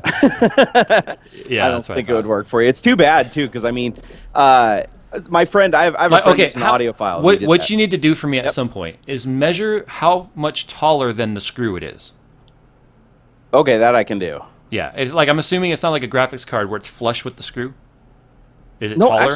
No, actually, I think it was flush with the screw. If it's flush with the screw, it might fit. Because it's literally the same width as the graphics card. I don't know if I can do this. Let me do this. I'll just show you my case right now, and you'll be able to see in here. Okay. Come on. Damn it. It won't reach far enough for you to see, and I'm not going to move the computer. I know. I need to order some extensions. I'm going to put that on my mono prices shopping list here. Oh, and what's funny, too, is also, too, when I talked about my, for whatever reason, when I talked about my computer build, people were like, DisplayPort's better than HDMI, right? And I'm having this whole HDMI conversation. You see that that's a DisplayPort right there. Oh, that cracks me up. So, anyway. Okay, you guys know DisplayPort's basically just encrypted HDMI, right? But it can carry true 120 hertz. But who really cares? There's no true 120 hertz panels. But that's the thing is DVI can carry 120 hertz too. Dual link. Yeah. Well, duh. Yeah. But yeah. Okay. Still. So do you see the fittings right there? Yeah. Okay. Can you look at it from the underside a little bit more? It's too flat looking straight on like that. I want to see how much the fittings I protrude can't out. get my camera closer to it. Okay. I think you'd be all right actually. All right. Dude, I can't believe how slim that water block is on that graphics card. That is epic. Yeah, EK water block. But I want to get rid of it because now I no longer support the company EK. Yeah, because fuck EK. well, Aqua Tuning, is my sponsor, and it's not like it's not a Oh, they're blah blah blah aquatuning. Their blocks were designed by aquatuning. Aquatuning designs products for other companies and then leases them the design. EK took their designs and then never paid the bill and said sue us, and then made all this stuff. Oh, beautiful. So for the sake of just ethics, I don't want EK products on my computer. Oh man! Even if I wasn't being sponsored, I have an EK block too on my CPU right now. Even if I wasn't being sponsored by aquatuning, I wouldn't want EK in here because you steal designs. Okay, what I mean by steal is you said you were going to pay someone to design it for you. They design it, and then you say, thanks for the design. We're not going to pay you. Yeah. What is that shit? Yeah, no, and it's one of those things where I'm sure it's like they just didn't think EK was going to come at them because they just weren't that huge of a company or something, or vice versa. Yeah, but EK ended up nearly tanking themselves to their own reputation because their nickel plating was flaking off and destroying people's systems. Yeah, I was actually when I bought my EK block, a lot of people were I was reading a lot of complaints. Yeah. I do that a lot. I buy shit because everybody's like, "Oh my god, it's the newest, it's the latest and greatest." And then like 3 weeks later, it's like, "Oh shit, it causes cancer. Don't touch it." And I'm like, "God damn it." Okay, guys, I swear to God, only I'll say 5 minutes. 5 more minutes of questions. We'll just do quick answers because Jerry and I are both very long-winded. Yes. And then we're talking about doing some gaming live stream tonight after like kids are in bed and stuff like that. Granted, I know you guys live all over the world, and plenty of you guys are like already complaining that I stream too late. Sorry, can't do anything about that. I live in my own time zone. But when it comes to the live stream, we'll probably do some Battlefield 3 or maybe Gary's mod, or just do something fun. And we'd like you guys all to come and join. Definitely. If you're watching on YouTube, the Twitch stream is down in the description. You should go and follow on Twitch anyway. Unfortunately, Jerry, I don't have yours in there. I'm assuming plug your Twitch stream real quick. Oh, here, I'll... Yeah, type it in. Happy to. And on YouTube also. But you're going to have to be creative with it because you can't put links in YouTube. So you just put your Twitch name, I guess. Oh, okay, so... Oh, did it? I bet you didn't censor my Twitch link, did it? No, because I turned off link blocking. Oh, nice. All right, so... Yeah, because we all know that Nightbot's a horror. Ugh. It is, too. I think it would be pretty awesome, though, if we got the same 82 people in here now to watch the gaming stream. Oh, hey, look, D-Man Duck found his way in here and already dropped freaking 420YOLO.com. Well, he was already in here earlier.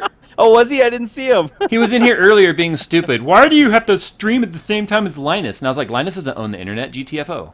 Yeah, Linus doesn't own the internet. Yeah. I love Linus. And if he ever invited me to go on the WAN show, I would definitely go. But, I mean... his people have constantly compared me to Linus, and I don't know why they would do that because Linus he's 75% unboxer, and I don't watch unboxings. I don't like unboxings, and yeah, and Linus has like a lot more money than both of us combined. So Linus has an entire company. All those guys that work for him are employed. By yeah, Linus it's like Media we'd Group. shovel the coal for him and like be his driver in his car. It's like it's not even the same. Come on, guys. Well, I wouldn't even do that. I mean, I'm honest, and if people, okay, I have a really awesome core following where they've been bugging Linus like every single day, sending him tweets and messages saying have Jay on the WAN show, which is cool. I've never once approached him. I'm not going to approach him. I don't think Linus and I would be compatible at all, though. He's way more serious than I am. Actually, he tries to be goofy, but I don't think his sense of humor is well refined as ours. Yeah, let's go with that. I like that.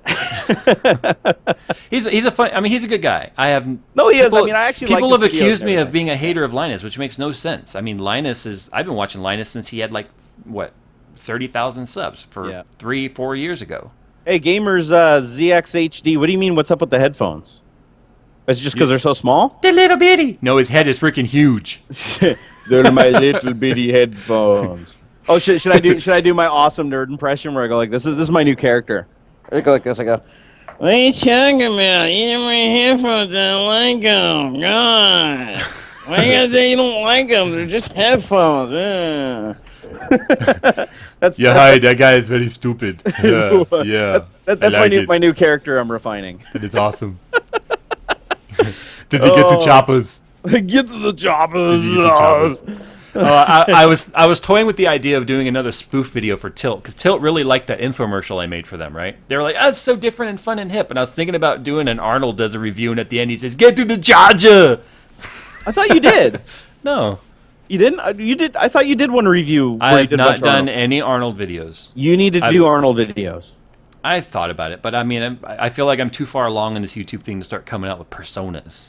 If You know want. what? I'm kind of. You'd think that I would just kind of settle into something too, but every once in a while, I still throw out a weird oddball that just like separates my entire community. I have my reviews. Arnold is back. Did you see that Instagram that I did with Arnold driving? Yeah. I love that. Granted, they're all like Arnold driving, but if you guys haven't seen it, I'm gonna play it just because I was laughing my ass off. That was about like, dude, your car has no wheels. No. This is different. That was funny. I did you told me go to Instagram.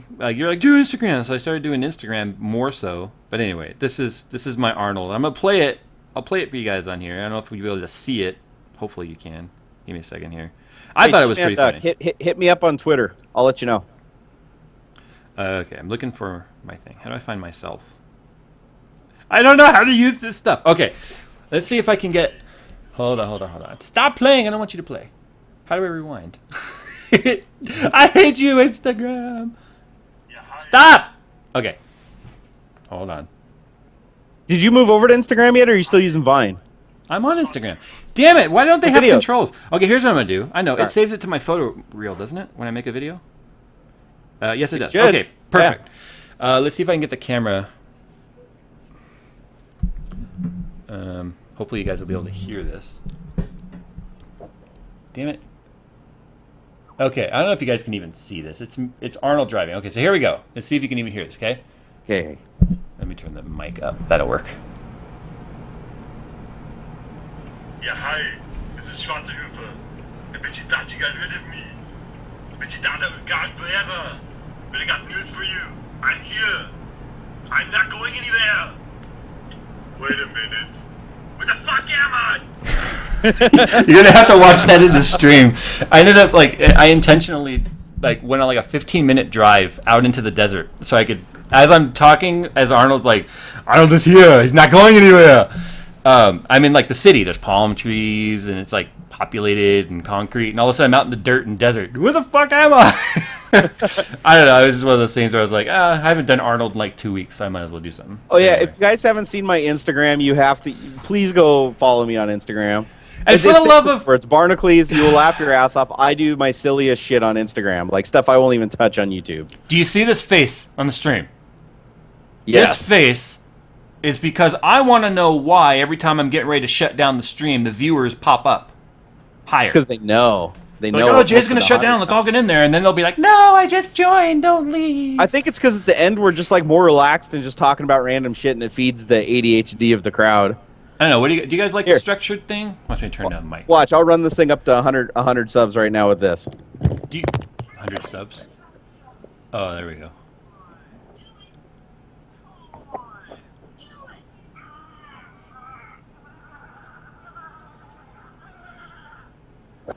I saw when you did that. Did you really just put the phone up to your head? Oh, I did. We're not on the phone.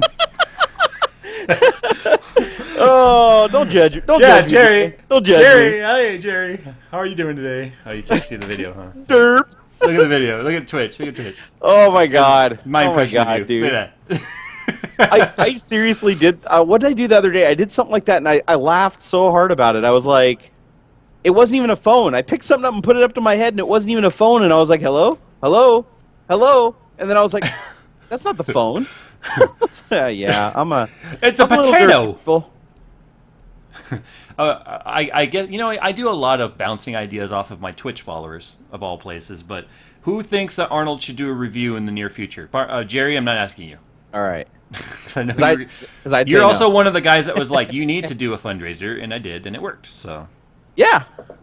It only made a little bit more than half of its goal, but that's all right. You're not as shameless as I am, Jay. I'm way more shameless with my crowd. I don't know exactly when that happened. I really used to hate myself.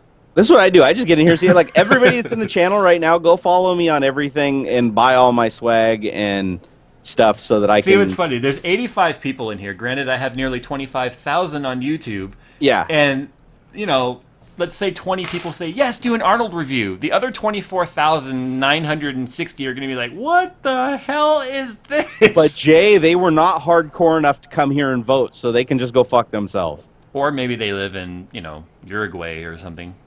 And it's that's still the problem. Who's up at 6:30 on a Saturday? You know what I say to them? I say, dead creeper rock. Okay, Ubuntu Addicted's getting mad that we're not answering questions. He asked earlier how I felt about Linux for desktop. I've already given this. I think he asks this every single stream. But maybe we should let you answer because you're sort of... All right, I'm going to answer it because I'm actually a professional at Linux and all Linux-related technologies. Please, for the love of God, answer that. Linux is a steaming piece of shit, and nobody should ever fucking run it on anything. Thanks. He just unsubscribed. I'm just kidding. I'm just kidding. I'm actually running Linux on like 2 computers right now. No, Linux is cool, but honestly, everybody that comes at me and says, "What do you think about a desktop operating system?" No, Linux is for servers, okay?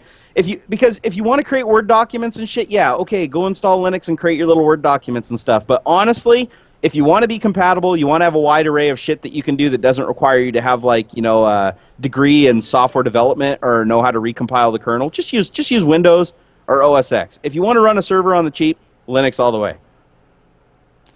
You might have just hurt his feelings, but you gave it real. And it's kind of, you know more than me about the operating system stuff, clearly.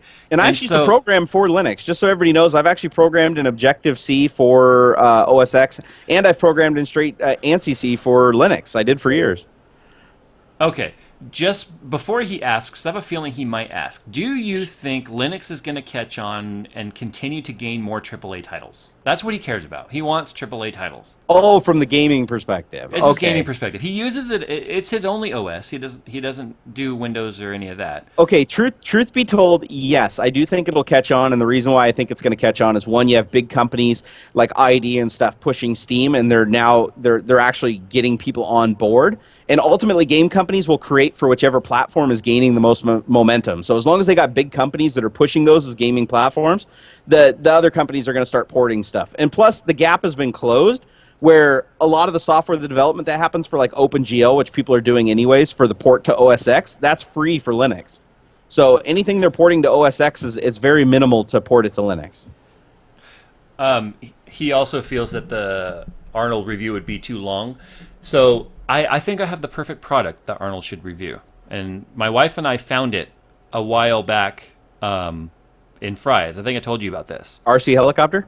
No, I'm just kidding. the electronic Lady Gaga toothbrush. Oh, you didn't tell me about that. No. I thought I did. It plays 2 different Lady Gaga songs. One that you use when brushing in the morning and one when you use at night. And it's apparently the song is perfectly timed to the ADA or whatever the American Dental Association, ADA's recommended length of brushing time is or whatever. But it's all like flared up.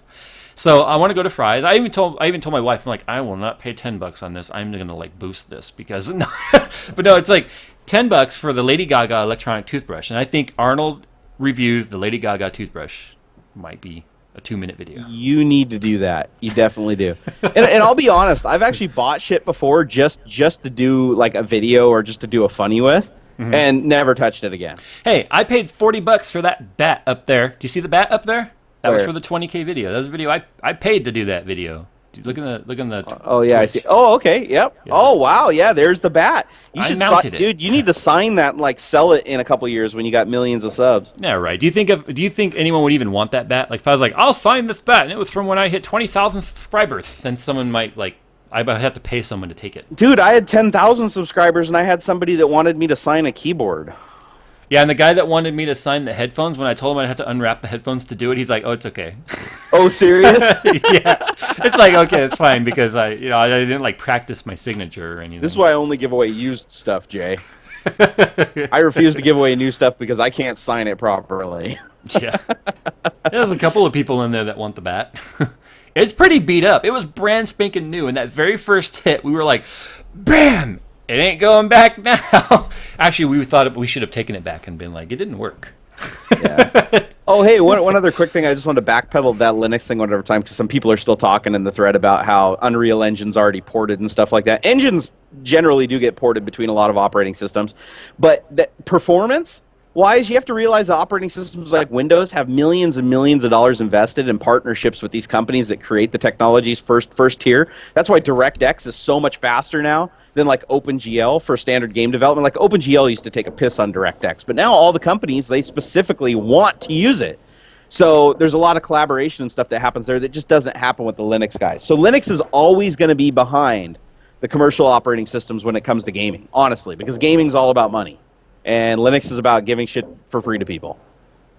Linux is for poor people. I'm going to get a shirt that says that now. Jay, what are the dimensions of your G700 mouse? It's the shape of a mouse. I've never measured my mouse. I don't know if I could measure it. Look at all and the that wasn't an innuendo. Anyway, real quick, what I want to end with, and guys, remember, if you follow Jerry here, subscribe to my channel. It's JayzTwoCents. If you follow Jerry, you already know his channel. And if you're mine, you already know, subscribe to him. It's Barnacules 1. I will put that in the description. Or you just use BarnNerd. BarnNerd.com is the easiest way to get to me. Okay, BarnNerd.com. Yep. Anyway. Like nerd and you're in a barn. Quit whacking at my shit, kids. So what I'm waiting for, honestly, and I don't know why we haven't seen it yet, but I have a feeling it's coming, is the Google operating system for the desktop. Oh yeah, Google OS. It's gotta be coming. I mean, we've already got their mini versions of it on their Chromebook and stuff. Yeah. But I feel it. I feel there's a Google OS coming out for desktops. I don't think Google, the honest to God truth is I don't think Google will ever create a standalone operating system. Like one that's completely standalone. Why? Because they're all about cloud services. All they're going to so? do is create dummy terminals to their services. Yeah, because everything Google makes is ad. Their entire world is based on ad revenue. They want everybody to have to go through a service that they can present an ad. It would be awesome. Boot up your computer and then you get the little, this ad you can skip in 5 seconds. And come on, that's awesome. I don't think we're really going to see. I mean, we'll probably see advances in Chrome OS, but I honestly don't think that they're going to create a standalone operating system because it's just too much fucking work. Oh my God, operating systems, because everything else lays on top of it. If you have a bug in a game, okay, it affects the game. You have a bug in the operating system, it affects everything. So it's just it's really difficult to do that without a lot of money and power, which Google has both of. So I guess who knows? They might, but I sure as hell haven't heard about it, and Google sucks at keeping secrets. So not as bad as Apple. God, we've all known about the 5S and the 5C being plastic in color for like the last 7 months. Well, that's only because Steve Jobs died. Before Steve Jobs died, everybody was afraid he'd come to their house in their sleep and cut their throat if they said anything. Well, think about it. He went to the owner of Gizmodo's house. Somebody said that never stopped Windows. It never stopped Windows. Come on, guys. Come very on. Very true. Very true. Oh my God, Windows is awesome. We're at 90. What? We're at 98% right now, and we're still in the blue, guys. So I'm gonna get more than another full charge off this. What I mean is, like, they advertised that you could get a full charge and maybe a half off of it. Yep. I started at the beginning of the stream at 28%, and right now off this battery, with my screen constantly being on because of the constant tweets, we're at 98%, and we're still in the blue. So this is good. I'm gonna be using it all weekend. Tomorrow I'm gonna be on the river on the boat again, and I like that case. I'm gonna be honest. I like how slim it is for the power that it has. Oh man, it's about the thickness of a 3GS without a case, with this case on. So, I mean, that's awesome. Well, I've actually got the Mophie juice pack, and it's shitloads bigger than that thing. Yeah, a lot of people don't like the Mophie. So. Oh well, honestly, I don't like the Mophie 5 either. I got to do a follow-up review because they've replaced it twice now, and it keeps developing the same damn problem. Yeah, and my contact at Municio actually was a Mophie user, and he had, when he found out about Tilt, he's like, man, I'm ditching Mophie, and he went over to Tilt, and he's been happier, and he's never been happier because he said the same thing as Mophie just kept breaking. Yeah. Oh, somebody was asking if I've reviewed any solar panels. That's funny that they asked that because I really want to at some point. I love solar technology. But isn't it a bit cloudy where you are? Like here, it makes perfect sense. People have offset. I have a friend who's got solar on his house. And this is the friend we're going out in the boat tomorrow with. And his yearly electricity bill is under $100 for the year. And this is and he's got a big house. Air conditioner running, computers. He doesn't have cable TV. He has a computer in every room with a central HT PC server. Yeah. So he's got computers in every room, constantly going, big screen TV, and less than $100 a year for his electricity. That's awesome because I spend $300 a month for my electricity. Oh yeah, I'm about to pay more than that this month. Yeah. We are, oh, but on a plus note, my Chevy Volt that I just got, I was expecting a pretty heavy hit in the wallet on that. Oh, I got my new power bill. It went up like $10. Yeah, it's not that much. I was like, kick ass, dude. It's really efficient power because remember, slow trickle over time draws less amps, and you pay for the amps. Yeah, no, that's true. So, okay, guys, any words of wisdom there? Barna Jerry? My words of wisdom are ignore most of what we said and go with your heart. And Sure, ultimately, we are all fanboys. Remember, we're all fanboys. That's I guess that's the and there's my fan. Moral. There's my fan right there. I'm pointing at it. See? Yes. There's my fan. Yeah, we're all fanboys. And remember, guys, hey, look, I got a fan grill right here. I just printed. See? Look, we're all fanboys. It looks toxic. It's supposed to be. Okay. So everybody, make sure you follow. Make sure you follow this Twitch stream. If you're in YouTube, click the Twitch stream down in the description. If you don't see it, refresh the page. Follow on Twitch because Barnacules and I, unless he says no right now, we're going to be live streaming some games later. Don't know what they're going to be. Not saying no.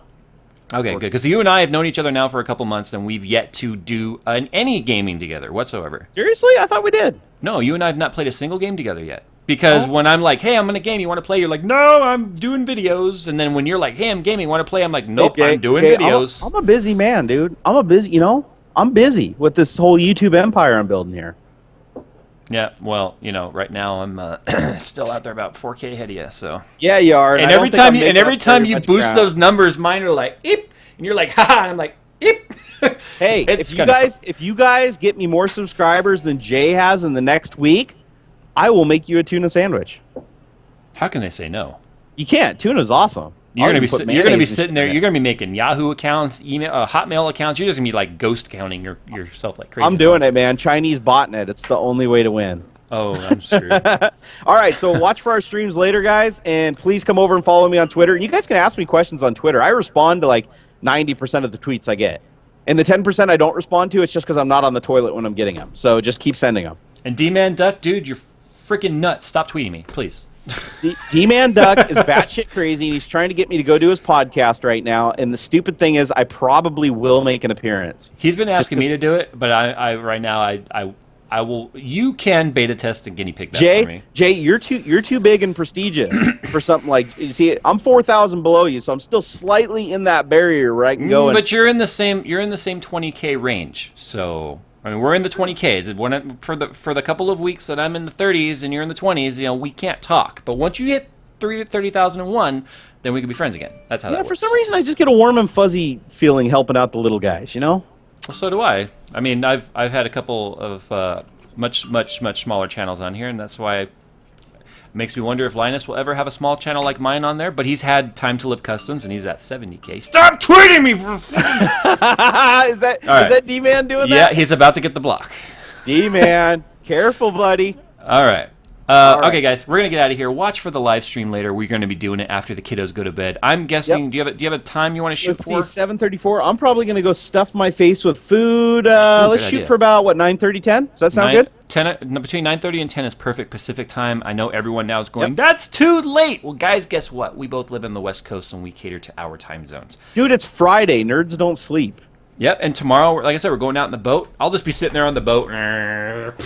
Jay, you have to promise me that you'll do an I'm on a boat, motherfucker, on a motherfucking boat in Arnold Schwarzenegger on the front of your boat as an Instagram. God. We'll see.